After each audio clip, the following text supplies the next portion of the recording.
টলিউডের সবচেয়ে জনপ্রিয় জুটি দেব ও শুভশ্রীকে নিয়ে চর্চার কোনো শেষ নেই। তাদের সম্পর্ক নিয়ে শুধু গুঞ্জন নয়, ছিল সত্যিকারের ভালোবাসার ছাপ, যা পর্দার বাইরেও ছড়িয়ে পড়েছিল।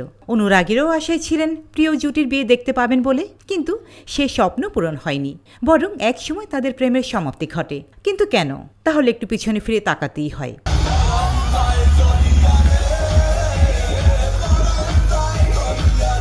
2009 সালে রাজ চক্রবর্তী পরিচালনায় চ্যালেঞ্জ ছবিতে প্রথম জুটি বাঁধেন দেব শুভশ্রী। সেই ছবির সাফল্য তাদের কেবল পর্দায় নয়, বাস্তবেও কাছাকাছি নিয়ে আসে। এরপর পরাণ যায় জ্বলিয়ারে, রোমিও, খোকাবাবু, একের পর এক ছবিতে তাদের রসন দর্শকদের মুগ্ধ করে।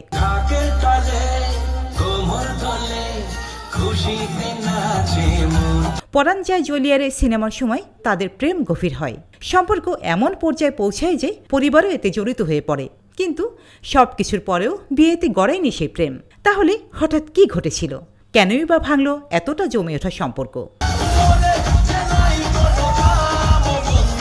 সময়ের সঙ্গে সঙ্গে দেবের জীবনে প্রবেশ করেন আরেক তরুণী, রুক্মিণী মৈত্র।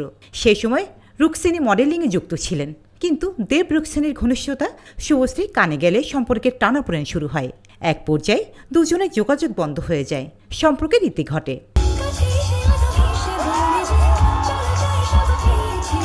2013 সালে মুক্তি পাওয়া খোকা 420 ছিল দেব শুভশ্রীর শেষ ছবি একসঙ্গে। যদিও প্রেম ভাঙার পর 2015 সালে তারা আবার জুটি বাঁধেন ধূমকেতু ছবিতে, যা প্রেমের গল্পে ভরপুর। এই ছবিটি নানা জটিলতা আটকে ছিল দীর্ঘদিন। অবশেষে 1 দশক পর এই মাসেই মুক্তি পাচ্ছে, আর তাতেই আবার আলোচনায় এসেছে দেব শুভশ্রীর পুরনো সম্পর্ক। শুভশ্রী সংবাদ মাধ্যমে জানিয়েছেন, পেশাদারিত্বও তাদের পথ চলার ভিত্তি। ভালো গল্প চরিত্র পেলে তারা আবারও একসঙ্গে কাজ করবেন।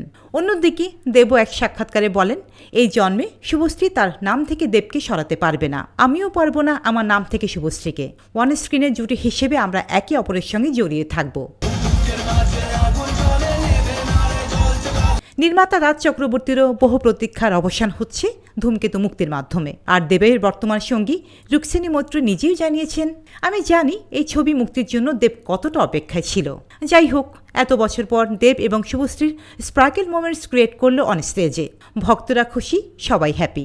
জাস্ট কারো কারো আফসোস, এক জায়গাতেই যদি এই বিষয়টা প্রমোশনের জন্য না হয়ে সত্যিকারে থাকতো সারা জীবন, তাহলে হয়তো ভালোই হতো।